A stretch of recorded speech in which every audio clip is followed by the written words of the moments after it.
So my next project is a media wall. So this whole thing is eventually going to be skinned and shiplap. There's going to be a fireplace down on the bottom, a TV mounted on the top. It's 8 foot tall by about 6 foot wide, and it's going to have a ton of hidden storage. So I'm framing this out in 3 sections so I could transport it. I chose lap joints for structure and ease of squaring the whole thing up. And you could see I also turned all of my boards on edge so that I had 9 inches of space for storage versus what would have been only about 4 or 5. And it's pretty simple, even though it might look a little complicated. Wherever I had a horizontal meet a vertical, I put a lap joint. For this project, I'm starting with 15 2x6s, and normally whenever I'm using dimensional lumber to make furniture, I recommend in all these videos to buy it and let it set in your shop, sometimes even up to a couple months, because the moisture content of a 2x6 you get from the store is going to be much higher than is what is recommended to start making furniture with. However, because I'm using these for framing, I didn't really abide by that rule. It's not necessary, and I could start working with these right away. You actually want to, because they're going to start moving on you pretty quickly. Now I'm cutting all of these in half, so a 2x6 is about 5.5 inches. Once you account for multiple curve cuts, I was left with about 2 1/4 for all of my boards. I did that because 2x6s are usually a nicer grade of lumber than 2x4s. Also, you don't really need the heftiness of a 2x4. This isn't an actual wall. The TV on this design is actually still going to be hung through the hole I showed at the beginning of the video on the wall, so it creates a ledge for all of the electronics. And the fireplaces that go in these do not weigh a substantial amount of weight, so you don't necessarily need the bulkiness of a 2x4, so I could save a little money by cutting these in half. Also, I knew I was going to be putting lap joints in this, so I wanted to dimension my lumber a little bit nicer than just using a straight 2x4. So I ripped both edges clean, and I also got everything to a uniform thickness. So when I do those lap joints, all of my joints will come out as perfect as possible. At this point, I actually had a drawing of this because, especially with bigger pieces of furniture, I like to show customers a finished image. They can visualize it, and we can make any changes in the drawing phase, which has actually saved a lot of time in the building process because there's really no surprises for the customer. So I could go through and do a rough cut so I could dial in my lap joints. I'm putting lap joints in all of my connections. You do not necessarily have to do this. You can do butt joints with glue and pocket hole screws. I chose to do lap joints because I have to transport this, and it's going to be about a half an hour's drive, and you'd be surprised how much racking can take place on a piece. And if you build this out of lap joints, it's pretty much indestructible. I also wanted to turn my boards on edge instead of how you traditionally frame out walls, because I have a lot of interior storage, which frees up almost 4 extra inches of space inside. Without doing that, you really couldn't do any sort of interior shelving because there's not enough width. So I went and you saw on the radial arm saws how I'm going to cut all these, put a dado stack in there to make it a little bit quicker, and then I could put that lap joint on all of my ends because all of my boards will have lap joints on the ends. At this point, I could go in and start aligning where they're going to be. I have center marks on all of my boards, and I also have added supports for where the TV hole is going to be, as well as the fireplace hole. There's also going to be a raised hearth where that fireplace is, and a mantle is going to go on top of all of this. Now, my dimensions are obviously based off of my drawing plans, and if I have time, I will make those available digitally, but I have to clean up a couple things I changed in the build process, and that actually takes a fair amount of time. But I laid everything out, and I could go through and cut all of my pieces. The raised hearth is about 12 inches high. My bottom component is 44 3/4, so I can have all of my verticals cut to 44 3/4, because the nice thing about lap joints is, since they overlay each other's, the dimensions are true. You don't have to add or subtract for thicknesses. And then I can mark where all of the boards are going to intersect and cut all these lap joints. Now, like I said said, you do not have to do these. You could lay out all of your dimensions and join them with butt joints and pocket hole screws. But if you are going to make the lap joints, you can make them multiple ways. Obviously, I'm using a dado stack and the radial arm saw, which I find to be the quickest way because I could set up stops and cut all of my pieces at the same spots at the same time, which makes gluing these together highly accurate and pretty much squares up the frame for you. You could do the same method on a table saw with a miter gauge and a dado stack.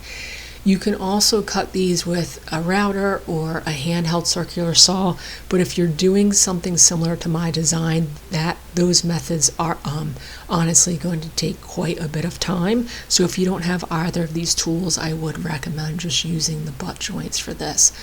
But you can see I'm just going through, and I already have this laid out in my drawing, so I could go through and mark where all of my parts are.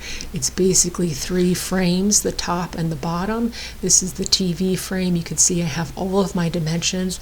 It's very simple math. I'm making a front and a back, and then I'm going to join them with 9-inch cross braces in between, and the depth is 12 inches. So I have my 3 stacks of my 3 pieces with all of the lap joints in place, and for this project I'm using construction screws to hold everything in place while the glue dries, which is a step up from the drywall screws I usually use. And I'm doing that just because I do not have nearly enough clamps to glue all of these at once, and I wanted to get this done in a day. So that is how my frame fits together. It makes a little bit more sense now that you could see all the pieces. I'll dry fit everything, measure for square, and then glue it together. That center portion is left open because that's going to be my stability point for the center of all the pieces. And in the back side of this, that is going to get added later, and then that could come apart for transport and then go back together in the customer's house. But everything else is getting permanently glued together. So with the frame setting on the table, it's pretty simple. I have 4 verticals, 4 horizontals, and the placement, the layout of this one's for the fireplace. So I just mounted this roughly where the customer wanted it. The raised hearth is 12 inches up. I think the fireplace comes up about 18 inches.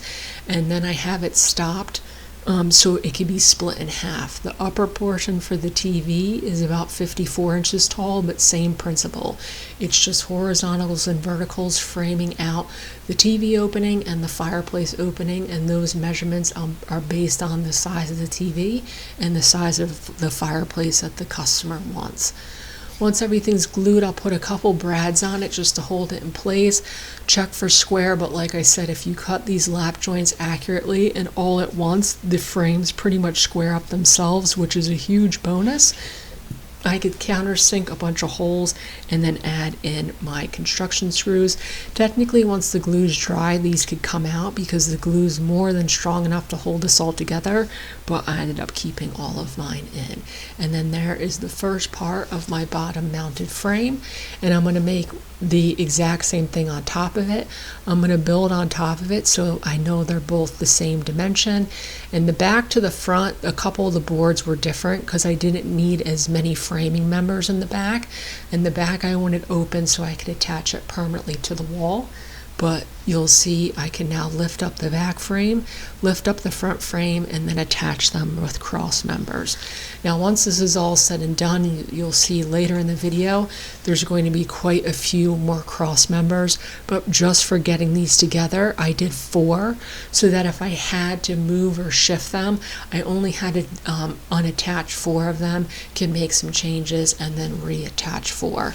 But basically I'm just clamping this together, putting those in. These are 9 inches. You could see by turning my boards on edge, it opened up a ton of extra room for storage. And I'm putting about 16-inch cabinets in here. So my first cross member starts at 17 inches. So the whole edge is open for all of that storage. That was how I laid all that out. I could clamp these together so they're plumb and square. You can see I'm using some dummy boards to hold everything together, and then screw in these 4 cross members. The first time around I flipped this and put it on the table. The second time around I just climbed on top of the table to screw the tops. But that is the basic frame. It's pretty simple once you see it all out and about. You could see how if you wanted to use different joinery, it's even faster to make, but even with the lap joints, it went by pretty quickly. Same thing for the top, but this is the TV opening, so my verticals and my horizontals are in a little bit different spots, and that is basically what that looks like. Once again, I have the centers open to add my center supports, and these are my 2 pieces. The raised mantle went together the exact same way, so I didn't film it. It's just obviously a much smaller piece.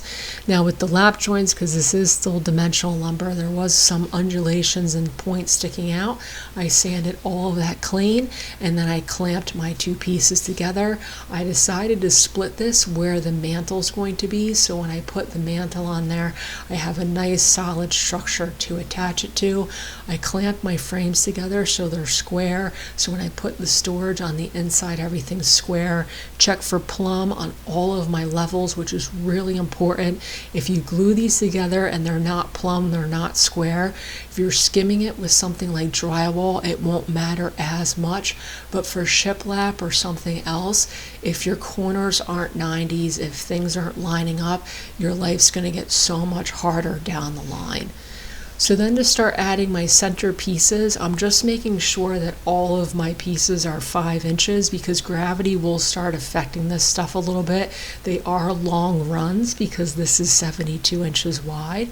So I just clamped it to make sure I had 5 inches across the whole face there, and then I could add my cross members, and once the cross members are in place, that dimension will stay true. So that is just my center pieces. You can see I'm attaching them with the same method I did before, which was just glue and some screws. And then that is how that all goes together. Obviously, I cannot bridge this up into the top part because they have to eventually come apart. And then I'll do that down the whole bottom of the frame, and then for the back side it was the same process, but I had to cut multiple laps into this one, and I just used the placement on the front of the frame to line up where those were going to be. And then I could take those over to the radial arm saw. I free-handed these ones instead of using stops, and can cut all of these out, and then this will tie the whole back area together, and this one is going to be temporarily attached because it does span most of the back except for where the TV is going to go, because like I said, that's open and the TV mount will mount directly to the wall. But that is what that finished piece looks like, and then I could kind of finagle it in place going from the front, and like I said, this one for the time being is just screwed into place. This was essentially all of the lap jointed portions of the frame. And then at this point, I had to go in and add all the cross members, which was one of the more daunting tasks of this whole project because there were quite a few. The cross members are going to make sure that 12-inch frame, because the front part's 12 inches, the raised hearth is 12, so at the bottom it's 2 feet long, but the inner dimension's only 12 inches. So working in that tight space was a little bit of a pain, but all those cross members are going to make sure front to back, not only do you have structural stability, but front to back, your dimension's going to stay true. And then I did the cross members where the separation, the point is going to be at the same spot, and then I just attached some dummy blocks on the inside, and that is how those 2 pieces will be permanently held together. The fireplace and the TV opening will stay open till I deliver it, so it'll be easy to work on the inside of this frame. And then on each level I went through and added 3 to 4 more cross members. They're all 9 inches so that the whole thing will stay the same dimension, and just screwed and drilled them in from the front and the back. This really started to sure up the frame. It started to feel pretty solid at this point. Because it's so narrow, it is going to wobble until it is attached to a wall. But these cross members really helped. And then the same thing for the raised hearth section. Now this is going to have pull-out drawers, so I kind of roughly put these where the hardware for the drawer is going to be on the bottom. But other than that, I'm just making sure on the bigger section they're not going to get in the way of the sliding shelves, and on the bottom I have enough to make sure that everything is structurally sound.